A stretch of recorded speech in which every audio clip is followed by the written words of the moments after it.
क्या है? जब हम बात मार्केटिंग की करते हैं तो मार्केटिंग एक बहुत बड़ा स्टेप है, इंटीग्रेटेड स्टेप है। सर ये क्या मतलब हुआ? It includes many other processes, it begins even before the production starts and it continues even after the sale of good. क्योंकि अल्टीमेट एम क्या है बिजनेस का? कंज्यूमर्स को सेटिस्फाई करना। कोई ऐसा बिजनेस बताओ, हां तुमसे पूछ रहा हूं, कोई ऐसा बिजनेस बताओ जो बिना कंज्यूमर के सेटिस्फाई होने से चल सकता है? कोई ऐसा होटल है क्या? कोई ऐसा रेस्टोरेंट है? कोई ऐसी शॉपिंग प्लाजा है? जी मैं श्योर हूं कि आप कहेंगे नहीं। कोई भी बिजनेस ऐसा नहीं हो सकता जो कंज्यूमर्स को सेटिस्फाई किए बिना लॉन्ग रन में चल सकता है और प्रॉफिट कमा सकता है, कभी नहीं, सवाल ही नहीं है। तो मार्केटिंग मिक्स जब हम बात करते हैं तो मिक्स कॉम्बिनेशन शब्द से बनाया गया वर्ड है, कीवर्ड है कॉम्बिनेशन या मिक्सचर। हाँ मिक्सचर। तो मार्केटिंग मिक्स कॉम्बिनेशन है 4 elements of marketing, that is product, price, place, promotion. आइए थोड़ा डिटेल में समझते हैं मार्केटिंग मिक्स को। जब हम बात करते हैं मार्केटिंग मिक्स की तो हम बात करते हैं कॉम्बिनेशन ऑफ 4 बेसिक एलिमेंट्स। तो मार्केटिंग के 4 एलिमेंट्स हैं, वो 4 एलिमेंट्स जो हर कंपनी अपने मार्केटिंग सिस्टम में लाती ही लाती। कोई भी ऑर्गेनाइजेशन होगा वो 4 पीस को ध्यान रखे बिना सर्वाइव ही नहीं कर सकता, उसका बिजनेस चलेगा ही नहीं। अब वो 4 पीस क्या है आपको देखना है। वो 4 पीस है प्रोडक्ट, पहला पी, दूसरा प्राइस, तीसरा प्रमोशन और चौथा प्लेस, जिसको डिस्ट्रीब्यूशन के नाम से भी जाना जाता है। तो 4 पीस के नाम से उसको पहचानते हैं, 4 पीस ऑफ मार्केटिंग। ये सारे एक दूसरे से क्लोजली रिलेटेड हैं, इंटर रिलेटेड हैं और इन सब का ही कॉम्बिनेशन एक फर्म यूज करती है अपने मार्केटिंग गोल्स को अचीव करने के लिए। आइए मार्केटिंग मिक्स का इंपॉर्टेंस समझते हैं। एक ऐसे समझिए शब्द कि कोई ऑर्गेनाइजेशन है और वो प्रोडक्ट मार्केट में ला रही है, और प्रोडक्ट मार्केट में ला रही है तो उसको पहले तो पी प्रोडक्ट बनाना है, दूसरा क्या है जब प्रोडक्ट बना लिया है तो कंज्यूमर तक पहुंचाना है, दूसरा है प्लेस, तीसरा है उसकी प्राइस डिसाइड करनी है किस कीमत में बेचना है, और चौथा है product, price, place and promotion, और चौथा है उसका प्रचार प्रसार करना, लोगों को बताना कि हम ये प्रोडक्ट बना रहे हैं। जिसने ये चारों को कंबाइन कर लिया, इसका बेस्ट यूज कर लिया, वही बिजनेस वही मार्केट में सर्वाइव कर पाएगा। तो स्टार्ट करते हैं मार्केटिंग मिक्स का इंपॉर्टेंस क्या करता है। मार्केटिंग मिक्स ये डिसाइड करने में मदद करता है ऑर्गेनाइजेशन की कि उनकी सेल्स कितनी होंगी। इसका मतलब है फर्म की अगर सेल बढ़ानी है, फर्म्स को अगर प्रॉफिट बढ़ाना है तो मार्केटिंग मिक्स तो करना पड़ेगा, क्योंकि consumer is king in the market. हमारे मार्केट में कंज्यूमर सेटिस्फेक्शन अटमोस्ट इंपॉर्टेंट है। और क्या करना है, इन सारे एलिमेंट्स के बीच में बैलेंस भी बनाना है। ऐसा नहीं है कि सारा जोर प्रमोशन पे ही है, प्रोडक्ट है ही नहीं अच्छा तो ये चलेगा। आप इमेजिन करिए कोई प्रोडक्ट खूब प्रचार करता है पर प्रोडक्ट की खुद की क्वालिटी ही अच्छी नहीं है या प्राइस एबनॉर्मली बहुत हाई है, तो अदर पीस को साथ लेके चलना पड़ेगा। समझ गए ना, इंटर रिलेटेड होकर चलना पड़ेगा। और तो और it is serves as a link between the business firm and its customer. कोई भी बिजनेस कंज्यूमर को सोच के प्रोडक्ट बनाती है। हाँ मैं सच कह रहा हूं, जो तुम आजकल मोबाइल देख रहे हो जो तुम्हारे हाथ में है वो तुमको सोच के बनाया गया है कि ये मोबाइल यह काम कर सके, स्टूडेंट्स इस पे नोट्स देख सके, वीडियो चला सके, अपलोड कर सके। सही कह रहा हूं, इसको सोच के बनाया गया है। देखा, तो मार्केटिंग कंज्यूमर और फर्म को जोड़ती है। Marketing mix is changed with the changes required, मतलब मार्केट में जैसा बदलाव होगा वैसे अपने हिसाब से मार्केटिंग मिक्स भी बदलती रहेगी। इसका मतलब है कि एक फिक्स, एक determined product, price, place, promotion नहीं चलेगा। समय के हिसाब से कंज्यूमर की नीड के अकॉर्डिंगली इसको चेंज करते रहना पड़ेगा। इसको कहते हैं हम लोग डायनेमिक। तो मार्केटिंग मिक्स डायनेमिक है, बदलते हुए माहौल के हिसाब से अपने आप को चेंज करती है। तो हमने बताया मार्केटिंग मिक्स के 4 एलिमेंट्स हैं, प्रोडक्ट, प्राइस, प्लेस, प्रमोशन। जब हम इन 4 एलिमेंट्स की बात करते हैं, अब इनके भी मिक्स है। देखिए कीवर्ड है मिक्स, मिक्स कॉम्बिनेशन वर्ड से बनाया गया है या मैंने बताया मिक्सचर वर्ड से बनाया गया है। तो प्रोडक्ट मिक्स की बात करते हैं। पहला मिक्स है प्रोडक्ट मिक्स। ये क्या है, combinations of various features. Product के खूब सारे फीचर्स देने पड़ते हैं और वही तो कंपनियां प्रचार करती हैं कि मेरे प्रोडक्ट में, हाँ मोबाइल की देखिए ऐड देखिए टीवी में तो आप देखेंगे कि बताएगा इसमें 50 मेगापिक्सल का कैमरा है, रियर कैमरा 110 मेगापिक्सल का। तो ये सब क्या कर रही है, इतने जीबी की इसकी हार्ड डिस्क है या इतने का रैम है, ये सब क्या कर रही है, फीचर बता रही है। देखा कितने वैरायटी ऑफ फीचर्स बना रही है कंपनियां, एक नहीं वाइड वैरायटी ऑफ फीचर्स बना रही है। तो कंपनियां क्या करती हैं, अपने कंज्यूमर्स को सेटिस्फाई करने के लिए अलग अलग क्वालिटी, साइज, रेंज, पैकिंग और ब्रांड नेम के अकॉर्डिंग अपना प्रोडक्ट्स बनाती है। एक ही कंपनी होती है पर वो काम बहुत सारे क्या करती है, प्रोडक्ट के हिसाब से बनाती है, अपने कंज्यूमरों को सोचते हुए। That is called as product mix. Normally एक प्रोडक्ट नहीं बनाती कंपनी, एक से अधिक टाइप बनाती है। हाँ ये अलग बात है कि कंपनी अब नई नई स्टार्ट हो रही है, पहला प्रोडक्ट हिट हो जाएगा उसके बाद तो फिर उसकी लड़ी लगा देगी, उसकी झड़ी लगा देगी। आता है प्राइस मिक्स। ये क्या होता है, प्राइस मिक्स में डिसीजन लेना होता है। इसमें किस चीज का डिसीजन लेना होता है कि हम प्राइस क्या रखें, बेसिक प्राइस प्रोडक्ट की क्या रखें, कितना कंज्यूमर को डिस्काउंट दें, अलाउंसेस दें, छूट दें, इसका मतलब उधार दें कि ना दें, और टर्म्स ऑफ पेमेंट क्या हो। जैसे कुछ बड़े प्रोडक्ट्स, खास करके इलेक्ट्रॉनिक प्रोडक्ट्स जो महंगे वाले हैं, वो अक्सर इंस्टॉलमेंट में मिल जाते हो। तो ये सब कौन डिसाइड करता है? यही डिसीजन प्राइस मिक्स डिसाइड करता है। जब आप खरीदने जाते हैं मोबाइल, तो कहता है ना कि भैया अभी एक डाउन पेमेंट दे दीजिए और बाकी पेमेंट क्या करिए, आप इंस्टॉलमेंट देते रहिए। तो वो है प्राइस मिक्स। जब हम प्राइस मिक्स की बात करते हैं तो हमें कीवर्ड आता है प्राइस। कि प्राइस क्या होता है? किसी का भी मनी वैल्यू। क्या? Money value that the customer has to pay. जब हम कोई चीज खरीद रहे हैं तो उसके बदले पैसा जो हम दे रहे हैं वही है उसका प्राइस। आम भाषा में बोले तो कीमत, प्रोडक्ट की या सर्विस की कीमत। ध्यान यह भी देना है, जब भी कोई कंपनी प्राइस मिक्स रखती है तो ये प्राइस कंज्यूमर्स को ध्यान में रख करके, अपनी बनाने की कॉस्ट को ध्यान रखते हुए, और सबसे इंपॉर्टेंट चीज, हमारा जो कॉम्पिटिटर है, हमारा जो कॉम्पिटिटर है वो किस प्राइस में बेच रहा है, उसके हिसाब से प्राइस डिसाइड करते हैं। ये सब डिसीजन इसी का पार्ट है, नाम है प्राइस मिक्स। तो अगला पी कौन सा मिक्स है? Marketing mix. क्या तीसरा पी है? प्लेस मिक्स और या फिजिकल डिस्ट्रीब्यूशन। देखिए, प्लेस से कंफ्यूज मत करिए। प्लेस का मतलब है गुड्स को कंज्यूमर तक पहुंचाना है, from place of production to place of consumption. ये है प्लेस। तो जब हम प्लेस की बात करते हैं तो इसमें क्या ध्यान देना होता है? क्या ध्यान देना है? It consist of all the activities involve in transferring ownership and physical possession of the product to consumer. इसका मतलब है कंज्यूमरों तक गुड्स को पहुंचाना है। देखिए, आप और मैं बहुत सारी चीजें यूज कर रहे हैं जो हमारे से बहुत दूर बन रही है। एक एग्जांपल के रूप में यूज कर रहा हूं कि आप चाय पी रहे हैं अपने घर पर चाय उगती कहां है? आसाम में, दार्जिलिंग में। तो वहां से आपके घर तक आई, कौन लाया? प्लेस मिक्स, है कि नहीं है? सोचिए, जो नोटबुक आप पढ़ रहे हैं, जिस बुक को आप यूज कर रहे हैं, क्या वो आपके घर में बनी थी? जी नहीं, कहीं दूर दिल्ली में, पुणे में, कहीं वहां प्रिंट हो रही थी, पब्लिश हो रही थी और आपके घर तक आ गई थी। तो आप बगल के ही रिटेलर से जाकर के, यस, जहां पे बुक स्टोर्स हैं, वहां से जाके बुक्स खरीद ले रहे हैं अपनी। क्या है ये सब? यही डिसीजन लेना है, यही फर्म को डिसाइड करना है मार्केटिंग के दौरान, किस तरीके से कंज्यूमर तक, अल्टीमेट कंज्यूमर तक गुड्स पहुंचाएं। और इसके लिए उनको चैनल्स डिसाइड करना होता है। इस चैनल्स में उनको डिसाइड करना होता है किस रूट से, क्या किस रास्ते से गुड्स को, प्रोडक्ट को पहुंचाना है। किससे? Place of production to place of consumption, POC to POC. ध्यान रखेंगे, पॉक टू पॉक करना है, प्रोडक्शन से कंजम्पशन पॉइंट तक पहुंचाना है। और क्या करना है? Physical distribution. इसके लिए डिसाइड करना है ट्रांसपोर्ट कौन सा यूज करेंगे, वेयर हाउसिंग कहां करेंगे, कैसी करेंगे, स्टोरेज की क्या फैसिलिटी होगी, ये सब इसका पार्ट है। इस सब किसका पार्ट है? प्लेस, जिसको हम फिजिकल डिस्ट्रीब्यूशन के नाम से भी जानते हैं। चौथा और आखिरी पी, 4 पीस है। प्रमोशन, मतलब जंगल में मोर नाचा किसने देखा। सर ये क्या है? अरे मैं ये एक मुहावरा दे रहा हूं तुम्हें। क्या? जंगल में मोर नाचा किसने देखा? इसका मतलब है कि अगर हमें पता ही नहीं होता, मोर का हमने कभी वीडियो नहीं देखा होता नाचते हुए, क्या आपने देखा है क्या? बहुत खूबसूरत लगता है नजारा जब मोर नाचता है अपने पंख फैलाकर। बहुत शानदार होता है वो दृश्य, बहुत खूबसूरत दृश्य होता है और लोग मोहित हो जाते हैं उसको देखकर। बट मैंने कहा, जब तक आपने कभी देखा नहीं है, आप उसकी अच्छे या अच्छाई को नहीं जानते हैं। ऐसे ही कंपनियां भी क्या करती हैं, अपने प्रोडक्ट की अच्छाई, अपने प्रोडक्ट के बारे में बताना लोगों को जरूरी समझती हैं। जब तक वो प्रमोट नहीं करेंगी तब तक आपको पता नहीं होगा कि प्रोडक्ट है कि नहीं है। चलो एक क्वेश्चन तुमसे पूछता हूं, तुमसे पूछ रहा हूं, LG washing powder, LG washing powder क्या कहते हैं? सफेदी की झनकार, एलजी वॉशिंग पाउडर क्या कहते हैं? आप तो हंस रहे होंगे कि बोलेंगे सर ये कौन सा वॉशिंग पाउडर आ गया, एलजी तो हमने कभी वॉशिंग पाउडर सुना ही नहीं है। एलजी की टीवी सुना है, एलजी का इलेक्ट्रॉनिक सुना है, एलजी के एसी सुने हैं।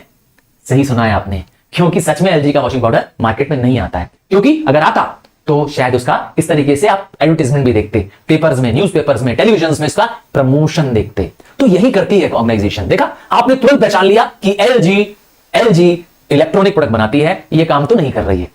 ये कमाल है क्या?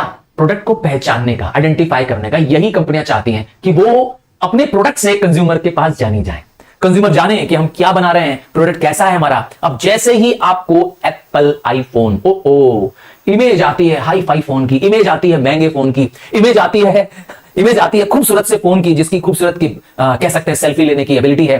क्या कहते हैं? खाया हुआ एप्पल, झूठा एप्पल। याद करिए, एप्पल आईफोन। तो ये क्या है? प्रमोशन का कारण है। प्रमोशन की वजह से आप जानते हैं कि एप्पल नाम का क्या है, फोन है। ए फॉर एप्पल क्या हो गया है? अब एप्पल आईफोन हो गया है। ए फॉर एप्पल खाने वाला नहीं हो गया है। देखा क्या खास बात है? प्रमोशन ने हमारे दिमाग में, कंज्यूमर के दिमाग में भर दिया है। तो प्रमोशन मतलब वो सारा काम जिससे हम क्या करें, परसुएड करें कस्टमर को, कन्विंस करें कस्टमर को कि आप मेरा प्रोडक्ट ले लीजिए। इस सारे एक्टिविटीज को कहते हैं प्रमोशन मिक्स। अब इसके अंदर क्या क्या आता है? प्रमोशन मिक्स के अंदर आता है प्रचार करना, जो आप रेडियो में सुनते हैं, टीवी में देखते हैं, न्यूज़पेपर में देखते हैं, बिलबोर्ड्स देखते हैं, होर्डिंग देखते हैं। ये सब सब सब सब है एडवर्टाइजिंग, जिसमें प्रोडक्ट के बारे में आप कंज्यूमर्स को, फर्म कंज्यूमर को जानकारी दे रही होती है। ठीक है, याद रखिएगा एडवर्टाइजमेंट के लिए बहुत पैसे लगते हैं। कंपनियां जो उसको स्पॉन्सर कर रही हैं, मतलब ये प्रोडक्ट का एड चला रही हैं, उनको बहुत पैसे देने पड़ते हैं। नेक्स्ट आता है personal selling, face to face, या इवन आपके घर तक आकर के अगर कोई सेल्समैन सेलिंग कर रहा है, डोर टू डोर आके सेल कर रहा है, तो वो भी यही है। तो इसमें क्या होता है, बायर और सेलर आपस में मिलते हैं। अब वो मैंने कहा आपके घर आ जाए, या आप जाकर के बायर से, खरीदने वाले से, सेलर से जाके मिलिए, बात करिए, अपनी मर्जी का प्रोडक्ट खरीद लीजिए, वो है पर्सनल सेलिंग। इसमें वो आपको परसुएट करेगा, आपकी पसंद की चीज दिखाएगा और आपको प्रोडक्ट बेचने की कोशिश करेगा, सेटिस्फाई करके। ये है पर्सनल सेलिंग। और तीसरा क्या है, सेल्स प्रमोशन, मतलब सेल्स की बिक्री बढ़ाने के लिए प्रचार प्रसार करना। ये एक शॉर्ट टर्म मेजर होता है। जब कंपनियां कूपन देती हैं, डिस्काउंट स्कीम चलाती है, ये सब क्या कर रही हैं, ये एक शॉर्ट टर्म मेजर है अपने प्रोडक्ट की सेल बढ़ाने का। ये कंपनियां समय समय पे करती रहती हैं, समय समय पे डिस्प्ले लगवाती हैं। हाँ, सड़क के चौराहों पे क्या करती है, कहीं अपना डिस्प्ले लगवा देती है, प्रोडक्ट्स देखने के लिए कंज्यूमर लगा देती है। और क्या करती है, फैशन शोज करा लेती है, एग्जीबिशन लगवा देती है, प्राइस डिस्ट्रीब्यूशन करा देती है, कोई कूपन लगा देती है कि ये कूपन लाओगे तो इतनी छूट मिल जाएगी। क्या है, सब सेल्स प्रमोशन, सेल्स कराने की टेक्निक। और चौथा और आखिरी प्रमोशन मिक्स है पब्लिसिटी। सर ये क्या होता है, ये एक तरीका है जिसमें मीडिया आपको कवर करती है, आपकी ऑर्गेनाइजेशन को कवर करती है। फॉर एग्जाम्पल, न्यूज़पेपर में आया कि सेंट जॉन्स का रंगारंग एनुअल फंक्शन, फोटो और उसमें उसकी जानकारी कि बच्चों ने क्या परफॉर्म किया। ये क्या है, ये एक पब्लिसिटी है। इसके लिए स्कूल के प्रिंसिपल ने, स्कूल वालों ने पैसा नहीं दिया था, न्यूज़पेपर को, मीडिया को जहां जगह खाली मिली वहां ये क्या कर दिया, ये न्यूज चला दी। इसे कहते हैं non paid form of information.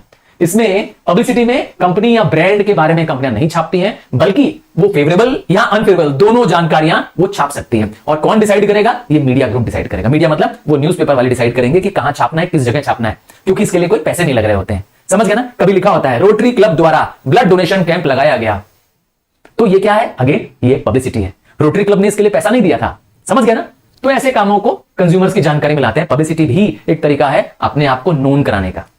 अब हम एक एक करके डिस्कस करेंगे। जब हम मार्केटिंग मिक्स की बात कर रहे हैं, 4 P's की बात कर रहे हैं, तो मार्केटिंग मिक्स किस पर डिपेंड करती है, क्योंकि मार्केटिंग मिक्स के 2 बड़े फैक्टर्स हैं। पहला है कंट्रोलेबल फैक्टर, जो कि इंटरनल फैक्टर है, हमारे बिजनेस के कंट्रोल में है, जिसको हम, मतलब फर्म डिसाइड करती है, इसीलिए क्या नाम है, कंट्रोलेबल फैक्टर। जैसे policy of the firm, size of the firm, nature of the management, ये सब हम डिसाइड करते हैं। कंपनी का मैनेजमेंट कैसा होगा, कंपनी की पॉलिसीज क्या होंगी, ये कंपनी खुद डिसाइड करेगी, ये कंट्रोलेबल फैक्टर है। पर कुछ ऐसे फैक्टर होते हैं जिसे अनकंट्रोलेबल फैक्टर कहते हैं या एक्सटर्नल फैक्टर कहते हैं, और उनमें से पहला आ रहा है कस्टमर। क्या कस्टमर कंपनी के कंट्रोल में है? जी नहीं, कस्टमर तो बाहर के लोग हैं, कंपनी के बाहर। वो डिसाइड करेंगे कि कंपनी कौन सा प्रोडक्ट हमारे लिए बनाए, और कंपनियां भी कस्टमर की ही सुनती हैं। जैसा सर्विस और जैसा प्रोडक्ट कंज्यूमर चाहते हैं वैसा। आप देखिए ना, मैंने मोबाइल से कहा, आपने बताया कंपनियों को कि हमें मोबाइल कैसा चाहिए। इमेजिन करिए आज से 5 साल पहले का मोबाइल, हाँ, जो आपके घर का शायद पहला मोबाइल रहा होगा, 5 साल 10 साल पहले जब आपने मोबाइल यूज किया था। सोचिए, बताइए, क्या वैसा ही मोबाइल था जैसा आज है? नहीं नहीं, पहले मोबाइल्स में इतने फीचर्स ही नहीं हुआ करते थे, स्क्रीन भी छोटी हुआ करती थी, टच स्क्रीन नहीं होती थी, है ना, छोटा छोटा गेम होता था ना, स्नेक वाला गेम होता था। आज वाइड वैरायटी ऑफ गेम्स खेल सकते हैं, zoom in zoom out, video बनाना, और पता नहीं दुनिया भर की चीजें आप कर पा रहे हैं। सब कुछ क्या हुआ है, कंज्यूमर के अकॉर्डिंग हुआ है। तो मार्केटिंग मिक्स में क्या होता है, कंज्यूमर को, टारगेट ग्रुप को सेटिस्फाई करने के लिए फर्म क्या करती है, अपना मार्केटिंग बनाती है। इसमें कंज्यूमर्स की नंबर्स कितने हैं, कंज्यूमर का लोकेशन क्या है, उनकी इनकम क्या है, उनकी एजुकेशन क्या है, उनकी लाइफस्टाइल क्या है, ये सब कुछ सोच के प्रोडक्ट बनाया जाता है। सही कह रहा हूं, बहुत कुछ कंपनियों को हाँ डिटरमाइन करना पड़ता है प्रोडक्ट बनाने से पहले। और तो और इंपॉर्टेंट फैक्टर है कॉम्पिटिटर, क्योंकि कॉम्पिटिटर भी हमारे कंट्रोल में नहीं है, फर्म के कंट्रोल में नहीं है। कहां है कॉम्पिटिटर? अरे भाई, मेरा विरोधी। अगर मैं बना रहा हूं प्रोडक्ट, जैसे एग्जांपल है, मैंने बनाया अंकल चिप्स, तो तुमने बनाया लेज। तो लेज कौन कंपनी है? दूसरी कंपनी है। हमारे यस, अंकल चिप्स और लेज, नाम सुना है ना अंकल चिप्स। तो क्या होगा, इनके बीच में कंपटीशन। तो कॉम्पिटिटर के नंबर्स क्या है, कॉम्पिटिटर्स की साइज क्या है, मेरे कॉम्पिटिटर की स्ट्रेंथ क्या है, उन्होंने कौन सी मार्केटिंग स्ट्रेटेजी लगाई है, ऐसा सब सोच करके हमें भी उनसे बेटर बनने की कोशिश करनी होगी, तभी हम मार्केट में टिके रहेंगे। याद रखिएगा, अगर आपने अपने कॉम्पिटिटर के आगे घुटने टेक दिए, आपके प्रोडक्ट बिकना बंद हो जाएंगे। क्या कहते हैं? इसीलिए कॉम्पिटिटर का मुकाबला करना पड़ेगा, उनसे बेहतर या कम से कम उसके बराबर का काम तो करना पड़ेगा। अब आता है डीलर्स। ये डीलर कौन होते हैं?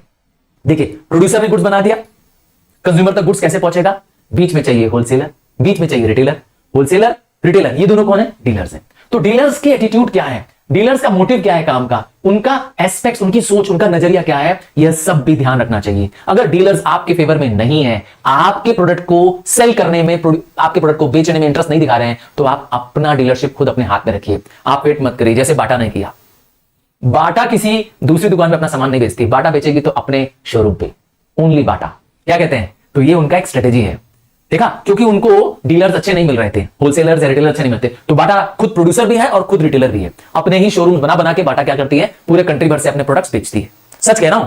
तो ये भी तरीका है। और किस पे डिपेंड करता है आपका मार्केटिंग? तो है गवर्नमेंट, क्योंकि गवर्नमेंट भी हमारे कंट्रोल में नहीं है, एक्सटर्नल फैक्टर है, फर्म के बाहर है। और बहुत इंपॉर्टेंट क्या है, कंट्रोलिंग फैक्टर है। गवर्नमेंट आप पे टैक्स लगा करके, इवन आपको सब्सिडी दे करके, आपके ऊपर रूल्स रेगुलेशंस लगा के कंट्रोल करती है। अगर कोई कंपनी खुलनी है तो उसको लाइसेंस लेना पड़ेगा, परमिशन लेना पड़ेगा। कौन देगा परमिशन? गवर्नमेंट। तो गवर्नमेंट के रूल्स रेगुलेशंस और गवर्नमेंट के डिसीजंस के अकॉर्डिंग आपको काम करना पड़ता है। खासकर कुछ ऐसे प्रोडक्ट्स हैं जैसे एलपीजी प्रोडक्ट्स हो गया, पेट्रोलियम प्रोडक्ट्स हो गया, इसका प्राइस आप डिसाइड नहीं करेंगे, भले आपका ही पेट्रोल पंप क्यों ना हो। हाँ, पेट्रोल पंप वाले अपने मन से प्राइस नहीं डिसाइड करता, याद रख लीजिएगा। कौन डिसाइड करता है? गवर्नमेंट। ठीक है, क्या कहना चाहते हैं? ये सारे चीजें मार्केटिंग मिक्स के एक्सटर्नल या अनकंट्रोलेबल फैक्टर्स के अंदर आते हैं। अब आता है process of determining the marketing mix. मतलब जब हम मार्केटिंग मिक्स बना रहे हैं तो क्या चीजों को कैसे स्टेप बाय स्टेप क्या लगाएं कि मार्केटिंग मिक्स हम अपना बना पाए। सोचिए, हमें और आपको, मुझे और आपको एक मार्केटिंग मिक्स बनानी है। एक मार्केटिंग मिक्स मतलब हमें 4 पीस डेवलप करना है, तो हम कैसे बनाएं? इसका कोई तरीका होगा? हाँ, 4 पीस भी बनाने का एक तरीका है, एक स्टेप बाय स्टेप तरीका है। सबसे पहला है आई है आइडेंटिफिकेशन। पहले ये पहचानना है हमें कि हमारा टारगेट कौन है। सबसे पहले कंज्यूमर किंग है, कंज्यूमर मेरा कौन होगा, पहले इसको पहचानो। चलिए, मैं और आप शुरू करते हैं अपने इस एग्जांपल से। इस आई से शुरुआत करते हैं। मैंने कहा आई शब्द किसके लिए कह रहा हूं? आई मतलब मैं। तो आई मतलब मैं, तो बिजनेस सबसे पहले क्या करेगा? आइडेंटिफिकेशन करेगा कि उसके प्रोडक्ट का कस्टमर कौन है। अगर मैंने कहा, हमने तय किया कि हम लोग क्या करेंगे, पेन बनाएंगे, तो पहले पता करो हम पेन किसके लिए बना रहे हैं, मेरा कंज्यूमर कौन होगा, मेरे गुड्स को खरीदने वाला कौन होगा। ऑब्वियस बात है, पढ़ने वाले स्टूडेंट ही सबसे बड़े कंज्यूमर है मेरे, ऑफिसेस खरीदने वाले मेरे कंज्यूमर्स हैं। तो हमें क्या करना है, उनके हिसाब से प्रोडक्ट बनाना है। सबसे पहले आइडेंटिफाई करना है, ठीक है। सेकंड स्टेप क्या है? एनालाइज करना है, मतलब समझना है, डिटेल में जाना है। क्या समझना है? मेरे उस टारगेट ग्रुप कस्टमर की नीड क्या है, उनकी डिजायर क्या है, क्योंकि हम उनके अकॉर्डिंग क्या करते हैं, फिर गुड्स बनाएंगे। अगर वो चाहते हैं, जो हम पेन बना रहे हैं, हाँ हमने कहा था हम पेन का काम शुरू कर रहे हैं, तो हम लोग को क्या करना पड़ेगा, कंज्यूमर से पूछना पड़ेगा आपको कैसी पेन पसंद है। अरे भाई, ऐसी पेन हो जो लीक ना करे, ऐसी पेन हो जो इंक बार बार ना छोड़े, बहुत डार्क या लाइट ना लिखे, है ना, कभी डार्क हो जा रही है कभी लाइट हो जा रही है, क्या कहते हैं, या ऐसी पेन हो जिसका ग्रिप ईजी हो। तो ये सब हमें क्या करना पड़ेगा, कंज्यूमर्स की नीड के हिसाब से बनाना पड़ेगा। फिर क्या करेंगे, जैसी नीड कंज्यूमर ने बताई वैसा प्रोडक्ट हम डिजाइन करेंगे, वैसा प्रोडक्ट हम बनाएंगे, उस तरह का हम क्या करेंगे, प्राइस रखेंगे, जैसा कंज्यूमर ने कहा उस तरह से हम प्रमोट करेंगे, ताकि कंज्यूमर को पता चले कि हमने जैसा उन्होंने कहा हमने वैसा डिजाइन करके प्रोडक्ट बनाया। चौथा स्टेप, कुछ लोगों को जिनको हमने डिजाइन किया है उनको ये प्रोडक्ट देंगे टेस्ट रन के रूप में। टेस्ट रन मतलब होता है सैंपल के रूप में, ले लीजिए कुछ पेन इस्तेमाल करिए, हमें बताइए कि आपको पेन पसंद आ रही है कि नहीं आ रही। कुछ लोगों को दे देंगे मार्केट में, या एक नॉमिनल कॉस्ट में बेच देंगे उसको, ताकि हम टेस्ट कर सकें, फीडबैक ले सके। अगर टेस्ट रन में लोगों को चीजें पसंद आई, लोगों को अच्छा लगा हमारा डिजाइन, हमारा प्रोडक्ट अच्छा लगा, अब इसको अडॉप्ट कर लेंगे अपने बिजनेस को, एक बड़े स्केल में क्या करेंगे, इसको अडॉप्ट कर लेंगे और सब तक बना देंगे। देखा, ये है क्या, कैसे हम मार्केटिंग मिक्स बनाते हैं, process of marketing mix. Clear हो गया? अब आते हैं वापस प्रोडक्ट मिक्स की। तो हम प्रोडक्ट के एक नहीं, वाइड रेंज बनाते हैं, वाइड वैरायटियां बनाते हैं और खूब सारा फीचर डालते हैं, ताकि हम क्या करें, हर तरह के कंज्यूमर को सेटिस्फाई कर सके, क्योंकि सबकी नीड अलग अलग है। अब आता है रेंज ऑफ प्रोडक्ट। रेंज में हम क्या डिसाइड करते हैं, एक फर्म रेंज में क्या डिसाइड करती है, रेंज में डिसाइड करती है कि जो प्रोडक्ट बेच रही है उसकी लाइन ऑफ प्रोडक्ट क्या होगी, 1 या 2 प्रोडक्ट्स होंगे या उससे ज्यादा होंगे। मैं एक एग्जांपल समझाता हूं कि अगर एक कॉस्मेटिक बनाने वाली कंपनी है, क्या एक कंपनी जो कॉस्मेटिक बनाती है, अरे लैक्मे ले लो, पॉन्ड्स ले लो, नाम सुना होगा, क्या कहते हो, कोई और बड़ी कंपनी का नाम, हाँ लॉरियल ले लो, है ना, ये सब कौन है, कॉस्मेटिक बनाने वाली कंपनियां हैं। तो अब ये एक प्रोडक्ट लाइन है। अब कॉस्मेटिक में क्या क्या बनाएंगे, क्या हम पाउडर बनाएंगे, क्रीम बनाएंगे, लिपस्टिक बनाएंगे, बिंदी बनाएंगे, नेल पॉलिश बनाएंगे, ये है हमारे प्रोडक्ट के अंदर की लाइन के अंदर का प्रोडक्ट। तो ये डिसाइड करना कि हमारा रेंज ऑफ प्रोडक्ट कितना होगा, नंबर ऑफ प्रोडक्ट्स कितने होंगे हमारे किसी एक प्रोडक्ट लाइन के अंदर, ये डिसाइड करना। सबसे पहला ये डिसाइड करना, प्रोडक्ट पहले डिसाइड किया कि प्रोडक्ट लाइन क्या होगी और उस लाइन के अंदर क्या क्या क्या क्या बनाएंगे। नेक्स्ट है क्या डिसाइड करना है इसी के अंदर, प्रोडक्ट मिक्स के अंदर हमारा ब्रांड नेम क्या होगा। देख लीजिए, ब्रांड नेम बहुत काम का है। आपको जैसे ही मैं बोलूंगा मैकटी, तो तुम्हें बर्गर दिखाई देने लगेगा, सच कह रहा हूं। आंखें बंद करो और तुम्हें क्या करना दिखाई देगा? बर्गर दिखाई देने लगा। अच्छा दूसरा नाम बोलता हूं, तुम्हें नाम बोलता हूं, तुम्हें वो प्रोडक्ट दिखेगा। बोलूं? कोको कोला या कोक। ओ दिख गया? काले रंग का ड्रिंक दिख गया तुमको? देखा? तो ब्रांड का कमाल है। ब्रांड ने हमारे दिमाग में जगह बना ली है। ब्रांड वो वर्ड है, वो शब्द है, वो नाम है, वो डिजाइन है जिससे हम आइडेंटिफाई करते हैं किसी एक प्रोडक्ट को, जिससे हम उसको पहचानते हैं। नेक्स्ट है पैकेजिंग करना, मतलब कवरिंग, रैपिंग, क्रिएटिंग करना और लेबल लगाना। लेबल ऊपर के जो नाम लिखे होते हैं जिसमें उसकी पूरी जानकारी लिखी होती है, ये सब किसका काम है? प्रोडक्ट मिक्स का काम है। और तो और एक हमें और बनाना होता है, नाम है विड्थ ऑफ प्रोडक्ट। जैसे हमने रेंज ऑफ प्रोडक्ट बनाया, ठीक है, जिसमें प्रोडक्ट लाइन के अंदर कितने प्रोडक्ट होंगे, अब बना रहे हैं width of the product. Width मतलब होता है नंबर ऑफ प्रोडक्ट लाइंस, हम कितने प्रोडक्ट की लाइंस बनाएंगे। जैसे एक एग्जांपल बताता हूं, बजाज इलेक्ट्रिकल्स। हाँ, बजाज की सिर्फ मोटरसाइकिल नहीं आती है, बजाज का अपना खुद का इलेक्ट्रॉनिक्स का, इलेक्ट्रिकल्स का काम है, बिजली का भी काम है, जिसमें वो क्या करती है, बहुत सारी चीज बनाती है। ट्यूब्स बनाती है, बजाज के बल्ब्स आते हैं, इवन मिक्सर ग्राइंडर आता है, टोस्टर आता है, आयरन आता है और ढेर सारे इलेक्ट्रिक अप्लायंसेस आते हैं। आपके घर में कौन सा अप्लायंस है बजाज का? नहीं, मुझे बेचना नहीं है, मुझे ये जानना है कि कितने वैरायटीज, कितने क्या कर रहा है, विड्थ ऑफ द प्रोडक्ट बना रहा है। समझ गया ना? विड्थ मतलब होता है नंबर ऑफ प्रोडक्ट लाइंस। ठीक है, एक कंपनी कई सारे प्रोडक्ट लाइन में काम करती है। समझ गए? अब आता है पैकेजिंग, जैसा वर्ड है। हाँ, बहुत सारे लोग कंफ्यूज करते हैं, पैकेट सोचते हैं, अरे पैकेट तो छोटा शब्द है, पैकेट तो वो कवर है, समझ गए, वो रैपर है, पर वर्ड है पैकेजिंग। तो ये प्रोसेस है। कैसा process? Process of wrapping, process of crating, filling, compressing of goods to protect them from spoilage, pilferage, breakage, leakage. हम कुछ ऐसा करें जिससे प्रोडक्ट को कवर कर सकें, ढक सकें, प्रोडक्ट की रक्षा कर सकें, उसको ट्रांसपोर्ट कर पाए, कंज्यूमर तक पहुंचा पाए बिना क्वालिटी खराब हुए। चलिए अभी एग्जांपल देता हूं।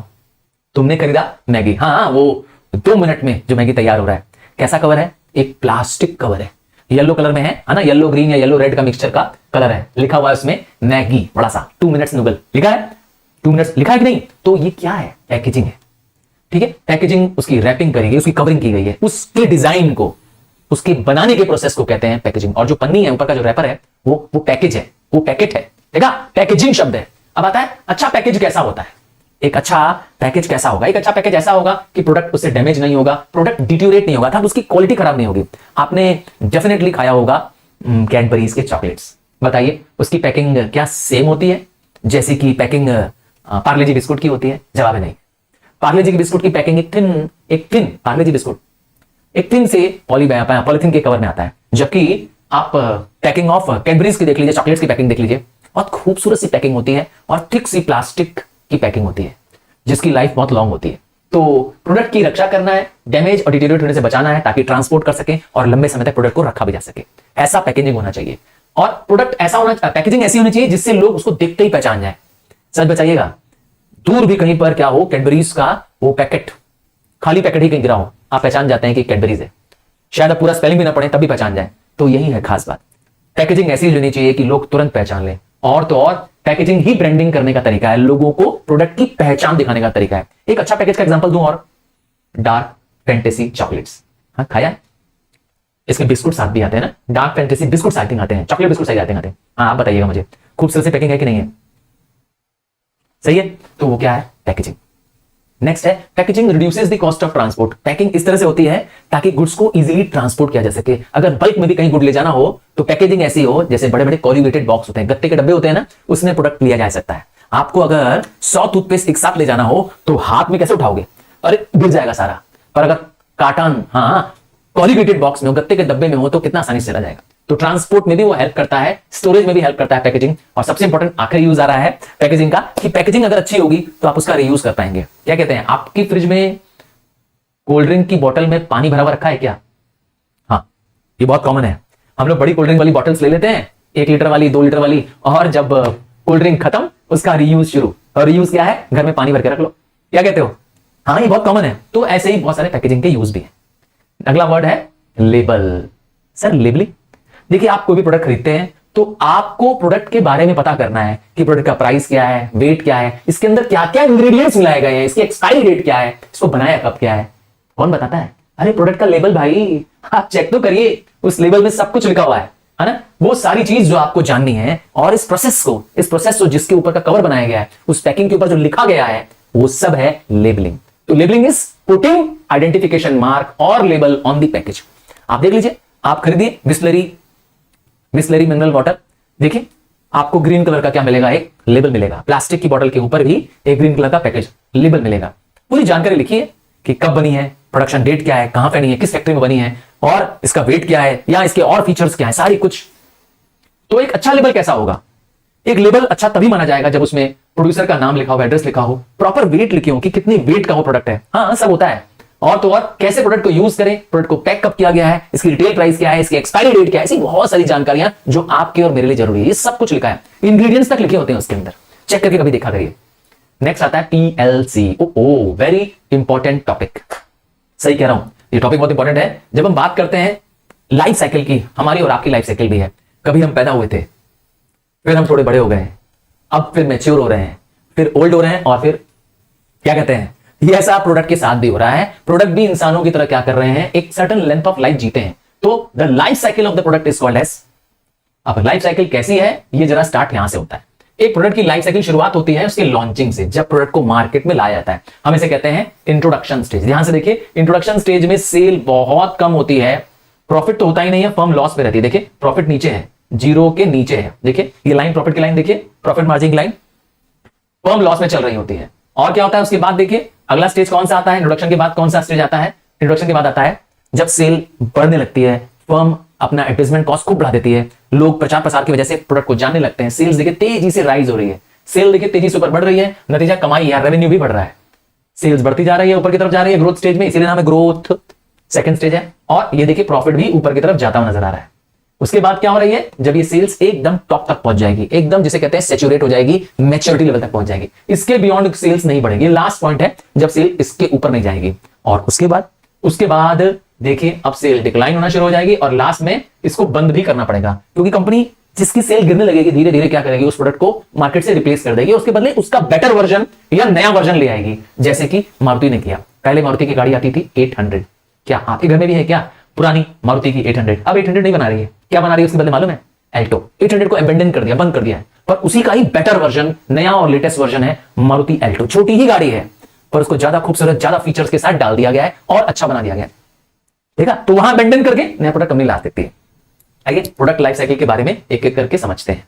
तो सबसे पहला स्टेज आता है इंट्रोडक्शन स्टेज। इसमें कंपनी या तो एक नया प्रोडक्ट ले आती है या पुराने प्रोडक्ट का नया वर्जन ले आती है, नया वर्जन ले आती है। और क्या करती है कंपनी, इस समय प्रोडक्ट के बारे में लोगों को बताती है। अक्सर ये प्रोडक्ट ऐसा होता है जिसका कोई कंपटीशन नहीं होता है, मतलब कोई एकदम नया प्रोडक्ट होता है और ये कंपनी अब पहली बार मार्केट में ला रही है, मार्केट इसकी कम होती है, लोग इसके बारे में जानते नहीं है, तो इसलिए कंपनियों को इसमें बहुत खर्चा होता है। ये स्टेज थोड़ी रिस्की स्टेज है, हो सकता है कि प्रोडक्ट आपका चले ही ना। हाँ, जरूरी होना है कि हर प्रोडक्ट चलेगा ही चलेगा। आप सोचिए, एक एग्जांपल देता हूं, एम्बेसडर। क्या कहा? एम्बेसडर नहीं जानते? अरे पहले एम्बेसडर की कार हुआ करती थी, हिंदुस्तान मोटर नाम की कंपनी है, बिरला ग्रुप की कंपनी है, उसकी कार हुआ करती थी एम्बेसडर। पहले जितने मंत्री होते थे, जितने बड़े लोग होते थे, सबके पास एक ही लाल रंग की गाड़ी होती थी, एम्बेसडर। भारत की सबसे प्यारी गाड़ी हुआ करती थी। कहां गई आज? अबेंडन, खत्म। बिरला ग्रुप ने कार का काम ही बंद कर दिया, खत्म कर दिया। देखा क्या हुआ? वही एक समय में एम्बेसडर नंबर 1 गाड़ी हुआ करती थी, एम्बेसडर शान की गाड़ी होती थी, आज मारुति ने उसको रिप्लेस कर दिया, खत्म। देखा, अबेंडन हो गए। तो इसीलिए बहुत ध्यान देना है। इसमें स्ट्रेटेजी क्या लगानी है, अगर हम चाहते हैं प्रोडक्ट इंट्रोडक्शन स्टेज में, लॉन्चिंग स्टेज में, तो हमें ध्यान देना है, बहुत ऐड करनी पड़ेगी, पब्लिसिटी करनी पड़ेगी, समय समय पे कस्टमर को क्या करना पड़ेगा, इंट्रोडक्टरी ऑफर देना पड़ेगा, गिफ्ट देना पड़ेगा, कुछ प्रमोशन की टेक्निक लगानी पड़ेगी ताकि हमारा प्रोडक्ट इनिशियली मार्केट में आ जाए। उसके बाद अगला स्टेज आता है, सेकंड स्टेज है ग्रोथ स्टेज। इस समय डिमांड बढ़ने लगती है, सेल बढ़ने लगती है, और कंपनी के प्रोडक्ट को अब क्या कंपनी कहती है, बाय माय प्रोडक्ट नहीं कहती है, अब कंपनी कहती है बाय माय ब्रांड। मतलब कंपनी अब लोगों को अपने ब्रांड के अकॉर्डिंग क्या करती है, अपनी तरफ आकर्षित करती है। इसके लिए भी वो क्या करती है, ब्रांड प्रमोशन के लिए खूब खर्चे करती है, बड़े बड़े हीरो हीरोइंस को साइन कर लेती है, हाँ, हैवी एडवर्टाइजमेंट कॉस्ट करती है इस समय। और तो और इसमें चैनल्स का भी बहुत इस्तेमाल करती है। चैनल मतलब न्यूज चैनल का नहीं, चैनल का मतलब है किस तरीके से कंज्यूमर तक पहुंच सके, नए रास्ते खोजती है, नए मार्केट्स में जाती है, तभी तो ग्रोथ हो रही है। और अपने ही प्रोडक्ट को नया नया बनाती रहती है, कंज्यूमर की नीड के अकॉर्डिंग, उसके अंदर नए नए तुरंत जैसा कंज्यूमर नया चीज मांग रहा है, उसके अंदर कुछ नया इंप्रूवमेंट करा, तुरंत कंपनी बना के उसको दे भी दे रही है, ताकि अपने कस्टमर को बनाए रखे। इसके बाद आती है मैच्योरिटी स्टेज, जिसमें सेल्स तो बढ़ती रहती है, पर सेल की रेट थोड़ी स्लो हो जाती है बढ़ने की रेट। और तो और बहुत नए लोग आ जाते हैं, कंपटीशन मार्केट में बढ़ जाता है, और इस समय प्रमोशन का खर्चा तो हाई होता है, पर प्रॉफिट तक मोस्ट तक पहुंच चुका होता है। अब इसके बियॉन्ड प्रॉफिट नहीं जाने वाला है, अब नीचे का रास्ता है। क्या खास बात है इस स्टेज में? इस स्टेज में डिफरेंशिएटिंग प्रोडक्ट बनाना पड़ता है, कंपनियों को औरों से अलग, दूसरों से डिफरेंट प्रोडक्ट बनाना पड़ेगा, तभी मार्केट में चलेंगी। अपने ब्रांड इमेज पे बहुत ध्यान देना है। अपनी ब्रांड इमेज से कभी भी कॉम्प्रोमाइज कंपनी को नहीं करना है, और तो और नए मार्केट्स में एंटर करना है जहां पे कोई कंपनी नहीं जा रही है, ताकि अपनी इस मैच्योरिटी स्टेज को जितना हो सके प्रोलॉन्ग कर सके। देखिए आना तो है मैच्योरिटी स्टेज, पर हम कितने लंबे समय तक स्टेज में बने रहते हैं, नए यूजेस अपने प्रोडक्ट के निकाल लें ताकि लोग नए तरीके से हमारे प्रोडक्ट को खरीदते रहें। इसके बाद क्या आने वाला है, मैच्योरिटी के बाद क्या होगा? एक पेरेंट्स की नजर से सोचे तो मेरे पेरेंट्स, आपके पेरेंट्स अपनी मैच्योरिटी स्टेज तक पहुंच चुके हैं। अब उसके बाद क्या होने वाला है? डिक्लाइन। और एक समय बाद ह्यूमन लाइफ है, खत्म तो होनी ही होनी है, कहते हैं ना। तो डिक्लाइन स्टेज में क्या होगा? अब प्रोडक्ट की रिप्लेसमेंट आने लगेगी, इससे बेटर और नया प्रोडक्ट आने लगेगा, नतीजा सेल तेजी से गिरने लगेगी, प्रॉफिट तेजी से गिरने लगेगा, और हो सकेगा तो कंपनी इस धीरे धीरे प्रोडक्ट को क्या करने लगेगी? मार्केट में रिप्लेस करना शुरू कर देगी। अगर इसमें बचना है, हम डिक्लाइन को बचना चाहते हैं, नहीं चाहते कि हम डिक्लाइन से जाएं, तो अपने प्रोडक्ट में नए फीचर ऐड करते जाओ, या उसके सस्ते models, cheap models, better models बनाना पड़ करते, और उसकी पैकिंग सुधारो, नए तरीके से कस्टमर को ट्रीट करो। और लास्ट, अबेंडन, मतलब मार्केट से प्रोडक्ट हटा दिया, कंपनी ने बनाना बंद कर दिया क्योंकि कंपनी लॉस में जा रही है, सेल डिक्लाइन हो रही है, ठीक है। प्रोडक्ट को फेज आउट कर देना और फिर प्रोडक्ट के बदले कोई नया और बेटर प्रोडक्ट ले आना मार्केट में। वो कंपनियों का देखिए काम ही यही है। एक प्रोडक्ट हमेशा नहीं रहेगा, कभी ना कभी आईफोन 14 खत्म होगा। अब जब आईफोन 14 ऐड होगा, उससे पहले कंपनी क्या करेगी? आईफोन 15 ले आएगी, और आईफोन 15 के आते आते पीछे क्या होगा? आईफोन 14 कंपनी बनाना बंद कर देगी। हाँ, जो मार्केट में पड़ा हुआ आईफोन 14 जो बिका हुआ है ऑलरेडी सेलर्स के पास है, वो पड़ा रहेगा, पर आईफोन 15 ले आएगी जो उससे आईफोन 14 से बहुत बेटर होगा। शायद उसके अंदर और ज्यादा फीचर्स होंगे, वैराइटीज होगी, उसके और पावरफुल उसके कैमरास होंगे, डिजाइन होंगे। आता है इंप्लीकेशन। तो ये प्रोडक्ट लाइफ साइकिल जान के क्या फायदा मिलने वाला है? क्या फायदा है प्रोडक्ट लाइफ साइकिल का? तो पहला फायदा है कि प्रोडक्ट लाइफ साइकिल जानने मदद करती है फर्म्स को कि नए प्रोडक्ट्स कब डेवलप करने हैं, सेल्स कैसे बढ़ाएं। हाँ, हर मैनेजमेंट क्या जानना चाहता है, हर फर्म क्या जानना चाहती है? कैसे अपनी बिक्री बढ़ाएं। तो ये प्रोडक्ट लाइफ साइकिल उनको रास्ता बताएगी, हम कहां पर हैं, किस स्टेज पे हैं और क्या करना है। भाई हर स्टेज की अपनी एक स्ट्रेटेजी है, और प्रोडक्ट लाइफ साइकिल से पता चल जाता है एक्सपेक्टेड सेल्स क्या है, एक्सपेक्टेड प्रॉफिट रेवेन्यूज क्या है, मार्जिन्स क्या है, सब अंदाजा लगता है, एग्जैक्ट तो नहीं पता चल पाता है। थर्ड फायदा क्या है प्रोडक्ट लाइफ साइकिल का? ये हेल्प करता है कंपनियों को अपना फ्रेमवर्क तैयार करना, हमारी मार्केटिंग स्ट्रेटेजी क्या होनी चाहिए। याद रखिएगा, जो स्ट्रेटेजी इंट्रोडक्शन में है, क्या अबेंडन स्टेज में सेम मार्केटिंग स्ट्रेटेजी होगी? क्या वैसा ही प्रमोशन हम अबेंडन स्टेज में करेंगे? जी नहीं, अबेंडन स्टेज में तो मार्केटिंग करना ही बंद कर देंगे, सारा जो मार्केटिंग का खर्चा है वो बच जाएगा, क्योंकि प्रोडक्ट बंद करना है ना, मार्केट से हटाना है ना, क्यों करेंगे प्रमोशन उस समय? देखा, तो हर स्टेज की अपनी खुद की फ्रेमवर्क है कैसे हम काम करेंगे। एंड लास्ट, मार्केटिंग के प्रोडक्ट की लाइफ साइकिल हेल्प करती है फर्म को उसकी फीचर्स जानने में, मार्केटिंग के कैसे एडजस्टमेंट्स करें, क्या चेंजेस करें कि प्रोडक्ट मार्केट में बना रहे, समझा रहे।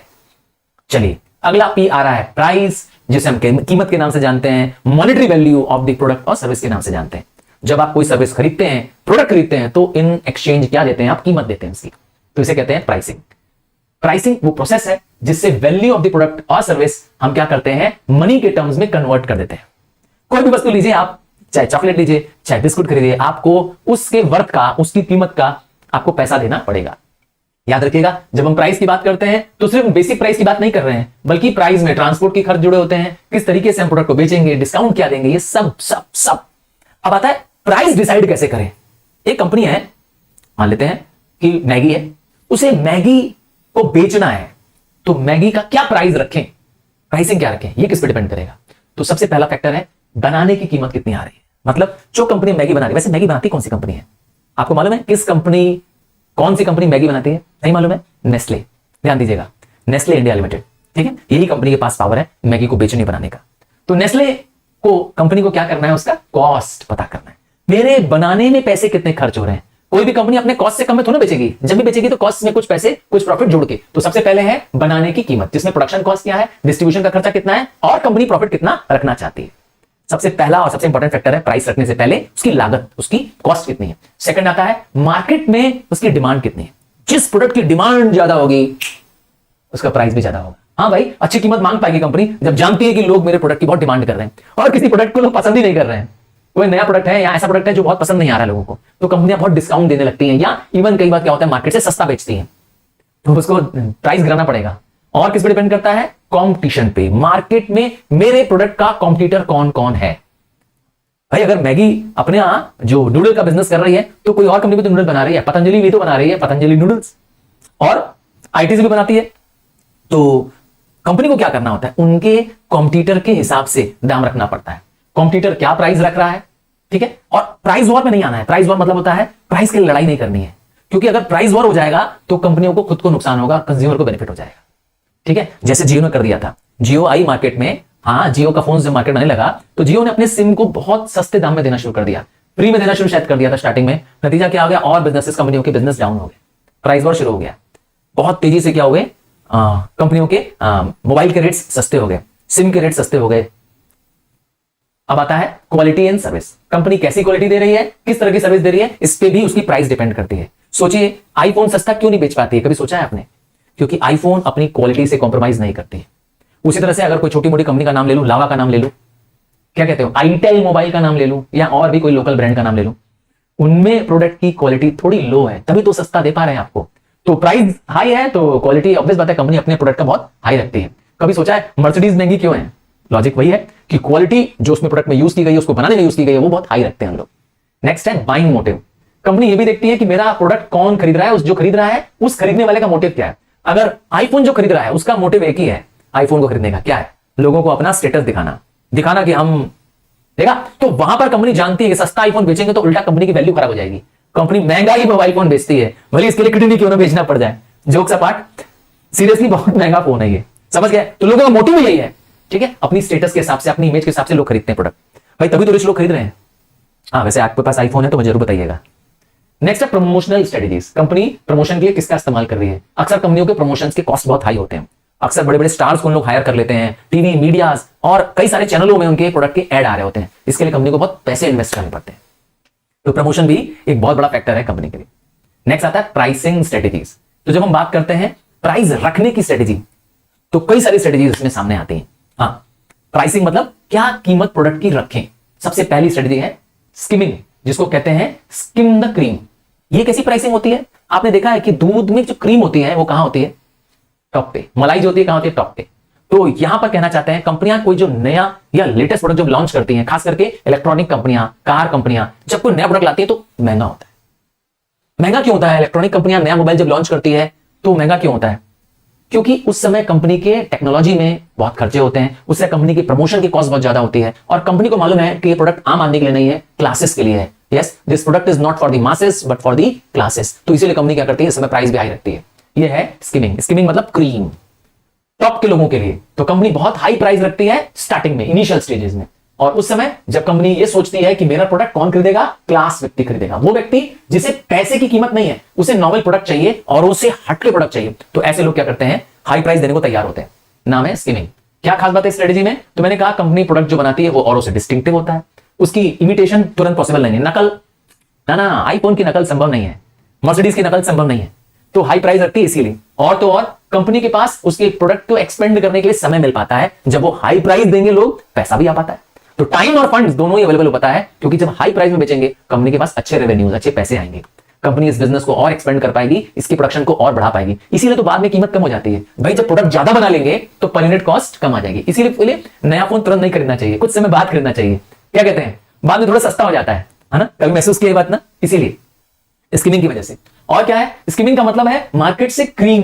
क्या? Take the cream of the market, मतलब वो लोग जो टॉप के लोग हैं, जिनको प्राइस से कोई बहुत ज्यादा नहीं है, जिनको प्राइस सेंसिटिव लोग हैं, वो लोग इसको नहीं खरीदेंगे, वो टॉप के लोग खरीद लेंगे। एंड लास्ट में क्या है, स्ट्रेटेजी हेल्प करती है फील द मार्केट। इससे पता चल जाता है कि मार्केट में प्रोडक्ट के प्रति क्या नजरिया है।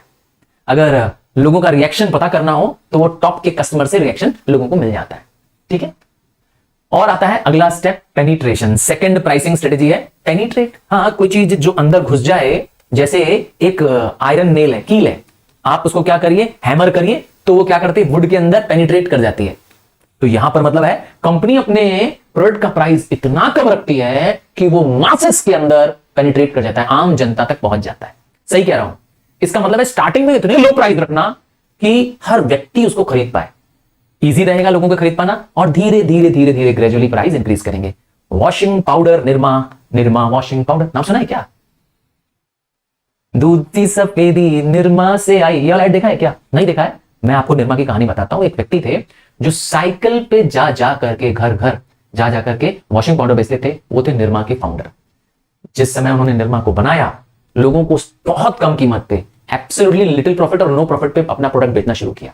जब लोगों को निरमा साबुन समझ में आने लगा, पॉपुलर हो गया, फिर धीरे धीरे जब वो हर घर पहुंच गया, उसके बाद उन्होंने कंपनी ने अपना प्राइस बढ़ाना शुरू किया। ये है पेनिट्रेटिंग। इसमें कंपनी क्या करती है, very low initial price. Skimming का ठीक उल्टा है, वेरी लो इनिशियल प्राइस, ताकि ब्रांड को जल्दी पॉपुलर बना सके और ब्रांड मासेस का ब्रांड बन जाए, सेल टू मास।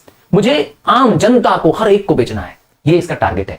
इस समय क्या स्ट्रेटेजी होनी चाहिए, क्या कंडीशंस है इस समय मार्केट में? जो प्रोडक्ट होना चाहिए उसकी डिमांड हाईली इलास्टिक, मतलब ऐसी वस्तु होनी चाहिए जिसकी बहुत डिमांड है मार्केट में, ऐसे प्रोडक्ट को होना चाहिए। ऐसे प्रोडक्ट होना चाहिए जो प्राइस सेंसिटिव प्रोडक्ट है, मतलब लोग जिसके प्राइस के बारे में सोचते हैं, पता करते हैं, जिसका कंपटीशन बहुत ज्यादा है और यहां पर लोगों जो कंज्यूमर्स हैं वो हाई प्राइस भी देने को तैयार रहते हैं।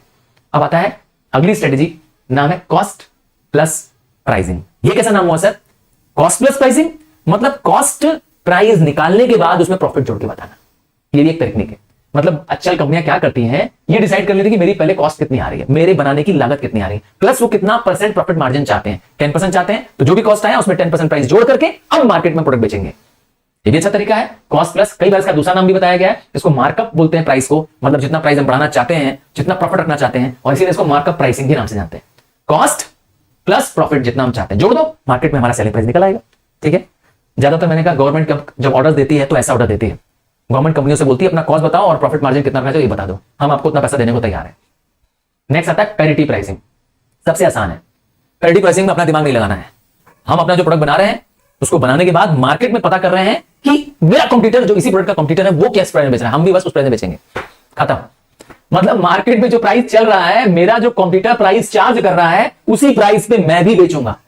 देखा, इसे कई बार कहते हैं going rate policy, going rate pricing policy या कंपटीशन बेस्ड प्राइसिंग। सबसे आसान तरीका है, समस्या खत्म। अपना दिमाग नहीं लगाना है भाई, मार्केट में रहना है तो कंपटीटर के बराबर कम से कम रखना है, उससे नीचे या ऊपर करेंगे तो प्राइस वॉर शुरू हो जाएगा, प्राइस वॉर में फिर दिक्कत आएगी। नेक्स्ट आता है अगला पी, प्लेस, जिसको हम डिस्ट्रीब्यूशन चैनल के नाम से जानते हैं।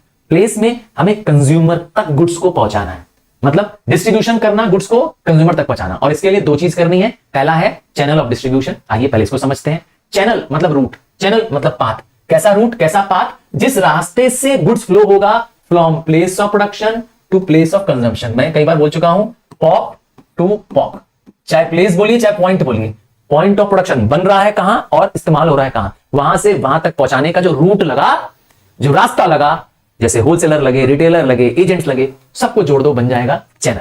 ठीक है, चैनल में पहला चैनल है जैसे डाउनवर्ड, इसमें प्रोडक्ट क्या होता है, प्रोड्यूसर से कंज्यूमर जाता है, हो गया पहला चैनल। दूसरा है कैश का चैनल, ये कैसे फ्लो करता है, अपवर्ड, कंज्यूमर से पैसा प्रोड्यूसर तक पहुंचता है, क्योंकि कंज्यूमर पैसा देता है रिटेलर को, रिटेलर पैसा देता है होलसेलर को, और होलसेलर पैसा देता है प्रोड्यूसर को, हो गया ना अपवर्ड। और तीसरा मार्केटिंग इंफॉर्मेशन, ये कहां जाती है, अपवर्ड और डाउनवर्ड दोनों। कंपनी नया प्रोडक्ट लॉन्च कर रही है तो डाउनवर्ड इंफॉर्मेशन भेजेगी, प्रोडक्ट में कोई शिकायत है, कोई फीडबैक है तो अपवर्ड इंफॉर्मेशन पहुंचेगी, कंज्यूमर से क्या करेगा, ऊपर तक प्रोड्यूसर तक शिकायत अपनी पहुंचाएगा। तो कहां तक गई इंफॉर्मेशन, दोनों वेज में, अपवर्ड एंड डाउनवर्ड। आइए कुछ चैनल्स बताते हैं जिसे हम कहते हैं डिस्ट्रीब्यूशन के चैनल्स। सबसे पहला चैनल का टाइप आ रहा है, इसे जीरो चैनल के नाम से भी जानते हैं। सही बात सुना आपने, क्या नाम दिया मैंने, जीरो चैनल। वो कैसा चैनल होता है, ये शॉर्टेस्ट चैनल होता है, इसमें मैन्युफैक्चरर अपने प्रोडक्ट को खुद ही बेच देता है। प्रोड्यूसर या मैन्युफैक्चरर अपना सामान किसी और के द्वारा नहीं बेचता है, खुद ही बेच देता है। बाटा का बात करो मुझसे, यूरेका फोर्ब्स की बात करो, यूरेका फोर्ब्स जो कि वाटर प्यूरिफायर बनाती है, वैक्यूम क्लीनर बेचती है, उसके खुद के सेल्समैन आपके घर तक आते हैं और प्रोडक्ट बेच देते हैं। तो कंपनियां क्या कर रही हैं, खुद बना भी रही है और बेच भी रही है, प्रोड्यूसर भी है और सीधे कंज्यूमर तक सामान पहुंचा रही है, बीच में कोई और नहीं है। हाँ, जो आप शोरूम देख रहे हैं बाटा का, वो कंपनियों का ही शोरूम है, समझ गया ना। इसमें क्या होता है, कोई मिडिल मैन इन्वॉल्व नहीं है, कोई इंटरमीडियरी, मतलब ना रिटेलर चाहिए ना होलसेलर चाहिए, कंपनी ही खुद ही सब कुछ काम कर रही है। ठीक है, जिसमें डोर टू डोर सेल्समैन है या कंपनी अपना खुद का रिटेल स्टोर खोल करके, समझ गए। अब आता है मैन्युफैक्चरर रिटेलर, एक इसे कहते हैं वन चैनल। इससे पहले जीरो चैनल बताया था ना, क्योंकि इसमें कोई नहीं था बीच में, इसमें एक है, कौन है, रिटेलर है, मतलब प्रोड्यूसर, मतलब मैन्युफैक्चरर, रिटेलर और फिर कंज्यूमर। एग्जांपल, कोई बड़े शोरूम का नाम ले लीजिए, आप सोनी का शोरूम चले जाइए जहां पे सोनी की टीवी मिल रही है, आप किसी बड़े ब्रांडेड के शोरूम के चले जाइए, एलजी के शोरूम चले जाइए, आपके शहर में एलजी जो वॉशिंग मशीन बनाती है, एलजी जो फ्रिज बनाती है, इलेक्ट्रॉनिक की कंपनी है, इन सब के शोरूम कैसे हैं, कार के शोरूम कैसे हैं, मोटरसाइकिल के शोरूम कैसे हैं, हीरो के शोरूम चले जाइए, होंडा के शोरूम चले जाइए, ये सब कौन है, मैन्युफैक्चरर अपना सामान पहले रिटेलर को देता है और हम और आप जाते हैं रिटेलर से आके खरीद लेते हैं। ठीक है, तो इसमें एक सिंगल चैनल है। बड़ी कंपनियां अपने ऐसे प्रोडक्ट को क्या करती हैं, इसके थ्रू बेचती हैं, रिटेल स्टोर के थ्रू, चेन स्टोर के थ्रू, सुपरमार्केट के थ्रू। और आ गया two level channel. Two level क्यों, नाम से समझ जाओ। इसमें कंपनियां क्या करती है, सबसे कॉमन, सबसे ट्रेडिशनल चैनल है, सबसे नॉर्मल चैनल यही है, सबसे ज्यादा प्रसिद्ध यही है। कंपनियां अपना प्रोडक्ट होलसेलर को देती है, होलसेलर स्मॉल क्वांटिटीज में रिटेलर को देता है और फाइनली रिटेलर हमें और आपको कंज्यूमर को देता है। ज्यादातर मैंने कहा जो होलसेलर होते हैं वो बल्क में खरीद लेते हैं, बड़ी क्वांटिटी में प्रोड्यूसर से खरीद लेते हैं। आप जो प्रोडक्ट यूज कर रहे हैं, साबुन, तेल, शैम्पू, ये ज्यादातर इसी लाइन से आता है। हाँ, वही आपका पार्ले जी बिस्कुट भी और तुम्हारा कैडबरीज का चॉकलेट भी इसी रास्ते से आता है। इवन कोक अगर आप पीते हैं, इसी रास्ते से आता है। अब उससे भी बड़ा चैनल है क्या? हाँ भाई, 3 लेवल चैनल है उससे बड़ा। इसमें मैन्युफैक्चरर अपना सामान एक एजेंट्स को देते हैं। अक्सर एजेंट बहुत बड़े एरिया का होता है, जैसे नॉर्थ का एजेंट, साउथ का एजेंट, बड़ा बड़ा एजेंट होता है। एजेंट्स क्या करते हैं? रिटेलर को देते हैं। रिटेलर क्या करते हैं? इसमें कंज्यूमर को देते हैं। तो एक चेंज आ गया इसमें, एजेंट्स वर्ड आ गए, होलसेलर शब्द के बदले एजेंट्स बड़ी एक एरिया के लिए एजेंसी ले लेते हैं। बोलते हैं ना, मेरे पास एजेंसी है, मेरे पास पार्ले जी की एजेंसी है, तो पार्ले जी अब इस बड़े इलाके में मेरे पास ही है। अब जितने भी रिटेलर्स इस इलाके में होंगे मुझसे सामान खरीदेंगे। समझिए, इसमें आता है। उसके बाद एक और भी चैनल है, मैन्युफैक्चरर देता है एजेंट्स को, एजेंट बेचता है होलसेलर को, और होलसेलर बेचता है रिटेलर को, रिटेलर बेचता है कंज्यूमर को। बाप रे, ये लॉन्गेस्ट चैनल है और सबसे महंगा आइटम इसी चैनल के थ्रू आता है। ज्यादातर एग्रीकल्चर प्रोडक्ट्स हमारे पास ऐसे ही आ रहे हैं। सही कह रहा हूं, एग्रीकल्चर प्रोडक्ट्स मतलब आपको जो तेल मिल रहा है, आपको जो सरसों मिल रही है, गेहूं मिल रहा है, अक्सर इस रास्ते से आ रहा है। इसीलिए प्राइस इतना ज्यादा बढ़ जाता है, क्योंकि एक किसान क्या करता है, बेचारा प्रोड्यूसर होता है, उसके पास इतनी हैसियत नहीं होती कि इतने लंबे समय तक अपने प्रोडक्ट को रख पाए। आउटपुट उगनाने के बाद तुरंत ही किसी गांव के बड़े मिडिलमैन को, किसी बड़े व्यापारी को, किसी बड़े कह सकते हैं लेंडर को, मनी लेंडर को अपना प्रोडक्ट बेच देता है। वो बेचता है शहर के होलसेलर को, शहर का होलसेलर रिटेलर को बेचता है, और फाइनली इसीलिए महंगे होते हैं। गांव चले जाओ सीधे, गांव चले जाओ सीधे, शॉर्टकट में सीधे गांव वालों से खरीद, सामान सस्ता पड़ेगा। क्या कहते हो? सही कह रहा हूं ना? अब आता है फैक्टर्स डिटरमाइनिंग दी चैनल। मतलब हमने इतने सारे चैनल डिस्कस किए। मैंने बताया आपको एक शॉर्ट चैनल बताया। शॉर्ट चैनल में मैंने एग्जांपल दिया, सीधा मैन्युफैक्चरर किसको बेच रहा है? मैन्युफैक्चरर सीधा कंज्यूमर को बेच रहा है ना? और मैंने लॉन्ग चैनल भी बताया, मैन्युफैक्चरर बेच रहा है एजेंट को, एजेंट बेच रहा है होलसेलर को, रिटेलर को, कंज्यूमर को। तो शॉर्ट और लॉन्ग दो चीज का ध्यान रखिएगा। चले क्या करें, स्टार्ट करें। क्या चीज रखेंगे? शॉर्ट चैनल जिसमें प्रोड्यूसर कंज्यूमर होंगे, और लॉन्ग चैनल जिसमें प्रोड्यूसर, एजेंट, रिटेलर, कंज्यूमर। आइए, तो किस पे डिपेंड करता है? प्रोडक्ट पे डिपेंड करता है। पहला हेडिंग है प्रोडक्ट। तो प्रोडक्ट का नेचर क्या है, प्रोडक्ट का टाइप क्या है, इस पे डिपेंड करता है चॉइस। क्या चूज करना है हमें, कौन सा चैनल ऑफ डिस्ट्रीब्यूशन यूज करेंगे, शॉर्ट की लॉन्ग। तो अगर किसी प्रोडक्ट की यूनिट प्राइस बहुत लो है, मतलब कोई चीज सस्ता आइटम है, साबुन, तेल, शैम्पू जो आप और मैं डेली यूज करते हैं वो लो प्राइस गुड है, तो ऐसे प्रोडक्ट्स जिसका लो प्राइस गुड्स है, इनमें लॉन्ग चैनल चलता है। कौन सा चैनल चलता है इनमें? Long channel. समझ गए, लॉन्ग चैनल। और जो महंगे प्रोडक्ट हैं, जैसे ज्वेलरी हो गया, एक्सपेंसिव गाड़ियां हो गई, शॉर्ट चैनल है, मैन्युफैक्चरर रिटेलर या मैन्युफैक्चरर कंज्यूमर। ज्यादातर ऐसे प्रोडक्ट्स कैसे होते हैं, जो महंगे वाले प्रोडक्ट्स होते हैं वो शॉर्ट चैनल के द्वारा या डायरेक्ट द्वारा कंज्यूमर को बेचे जाते हैं। फिर डिपेंड करता है प्रोडक्ट कैसा है। जैसे ब्रेड है, पेरिशेबल प्रोडक्ट है, सब्जियां हैं, पेरिशेबल प्रोडक्ट है, इसीलिए प्रोड्यूसर खुद आके बेच देता है शॉर्ट चैनल। और इसका उल्टा कर दो, ऐसे प्रोडक्ट है जो जल्दी पेरिश नहीं होते हैं, जो ज्यादा समय तक रह सकते हैं, तो उसमें लॉन्ग चैनल से बेच देंगे। साबुन, तेल, शैम्पू जल्दी खराब नहीं होते हैं, लॉन्ग चैनल। फिर बल्क कितना है, वेटी प्रोडक्ट तो नहीं है, बहुत हैवी प्रोडक्ट तो नहीं है, तो जितना हैवी ज्यादा प्रोडक्ट होगा उतना शॉर्ट चैनल रखना पड़ेगा। क्योंकि अगर प्रोडक्ट हैवी है, जैसे कि आपका रेफ्रिजरेटर है, आपकी अलमीराज है, ये खुद ही प्रोड्यूसर अपने आप ही बेचना चाहता है, क्योंकि फिर ट्रांसफर करना, हैंडलिंग कराना, उतारना, रीपैकिंग करना, ये बहुत मुश्किल हो जाएगा। इसलिए प्रोड्यूसर खुद ही अपने कंज्यूमर तक पहुंचा देता है। तो अपनी कॉस्ट कम करने के लिए बल्कि प्रोडक्ट्स में क्या होता है, शॉर्ट चैनल। समझ गए, डायरेक्ट मैन्युफैक्चरर कंज्यूमर तक पहुंचा देता है। कुछ और एग्जांपल है इसके, जैसे कोल ब्रिक। हाँ, अगर आपको घर बनाने के लिए आपको ईंट चाहिए, तो सीधे ईंटे के भट्टों वालों को फोन करो, उसका ट्रैक्टर आपके घर तक क्या करेगा, ईंट डिलीवर करके चला जाएगा। मालूम है कि नहीं बात तुमको? हाँ, आपको बालू मंगवानी है मकान के कंस्ट्रक्शन कराने के लिए, मंगवा लो उनसे। फिर आता है स्टैंडर्ड प्रोडक्ट है, मतलब पहले से बना बनाया प्रोडक्ट है कि आपकी मर्जी से बन रहा है। अगर आपकी मर्जी से बन रहा है, जिसे हम कहते हैं कस्टम, तो ये चैनल शॉर्ट होगा। तुम खुद जाओगे और अपनी जरूरत के हिसाब से प्रोडक्ट बना लोगे। और अगर स्टैंडर्ड प्रोडक्ट होगा तो लॉन्ग चैनल से बिक सकता है। ठीक है। फिर आता है प्रोडक्ट टेक्निकल नेचर का है क्या, मतलब ऐसा प्रोडक्ट तो नहीं है जिसको आप बहुत ज्यादा यूज नहीं कर पाएंगे, बहुत टेक्निकलिटी है। क्या आपके घर में, मैं पूछता हूं, एक्सरे मशीन है क्या? क्यों नहीं ले लेते? एक्सरे मशीन बहुत सस्ती आती है, 1 लाख रुपए की आती है। जब मन करे घर में एक्सरे करते ना सबका। अरे तुम कहोगे सर क्या बात कर रहे हैं, क्या करेंगे एक्सरे मशीन, वो तो हड्डियां टूटने का पता करती है। हाँ, यही तो मैं कह रहा हूं, मशीन महंगी नहीं है, वो तो एप्पल के फोन जितनी है मशीन, पर हम खरीद क्यों नहीं रहे? क्योंकि बहुत टेक्निकल प्रोडक्ट है। ये डॉक्टर्स को काम आएगा, हॉस्पिटल्स को काम आएगा, डॉक्टर को भी नहीं, उन हॉस्पिटल को काम आएगा जहां पर फ्रैक्चर का ट्रीटमेंट होता है। क्योंकि ये टेक्निकल प्रोडक्ट है, इसको चलाना, यूज करना बहुत टेक्निकलिटी होती है। किस तरीके से चलाना है, इसका यूसेज आपको मुझको नहीं आएगा। इसके बाकायदा ट्रेंड वो होते हैं, स्टाफ होते हैं। देखा, तो टेक्निकल प्रोडक्ट है जिसमें बहुत सारी टेक्निकलिटी है ना, उसको शॉर्ट चैनल चाहिए, शॉर्ट चैनल, SC। समझ गए? अब आपका मोबाइल एकदम नॉन टेक्निकल चीज है, बच्चे चला लेते हैं, मोबाइल में कुछ टेक्निकलिटी नहीं है, बच्चे भी चला लेते हैं। एकदम छोटा बच्चा दे दो मोबाइल, तुरंत चला लेगा। क्या कहते हैं, आपका छोटा भाई बहन होगा, चला लेता होगा, क्या कहते हैं, तो टेक्निकल प्रोडक्ट नहीं है, लॉन्ग चैनल के थ्रू बिक रहा है। अब डिपेंड करता है सारा फैक्टर कौन किस पे, मार्केट पे। अगर प्रोडक्ट कंज्यूमरों के लिए बना है, मतलब आपके मेरे लिए बना है डायरेक्ट, तो इसके लिए लॉन्ग चैनल। कौन सा चैनल? Long channel. क्योंकि होलसेलर सॉरी प्रोड्यूसर होलसेलर को देगा, होलसेलर रिटेलर को देगा, और रिटेलर कंज्यूमर को देगा। अगर प्रोडक्ट बना ही प्रोड्यूसर्स के लिए है, फैक्ट्रियों के लिए बना है, मतलब जिनको बल्क में खरीदना होता है उनके लिए बना है, तो वो लोग सीधे किससे खरीद लेंगे? सीधे प्रोड्यूसर से खरीद लेंगे ना। सोचिए आपकी फर्नीचर की फैक्ट्री है, हाँ तुम्हारी फर्नीचर की फैक्ट्री है। अब फर्नीचर की फैक्ट्री है तो तुम्हें प्लाईवुड चाहिए, माइका चाहिए, तो तुमको सीधे प्लाईवुड बनाने वाली फैक्ट्री से ही क्या करना चाहिए? प्लाईवुड खरीदना चाहिए, क्योंकि ट्रक का ट्रक प्लाईवुड आ जाएगा, सस्ता पड़ेगा। तो इसीलिए शॉर्ट चैनल, हाँ एससी यहां पे लिख रहा हूं, ध्यान दीजिएगा, शॉर्ट चैनल के लिए। और अगर लॉन्ग चैनल है तो बता दे रहा हूं, क्लियर है? अब डिपेंड करता है बायर्स कितने हैं और उनका लोकेशन क्या है। अगर बायर कम है, नंबर ऑफ बायर्स कम है, तो शॉर्ट चैनल।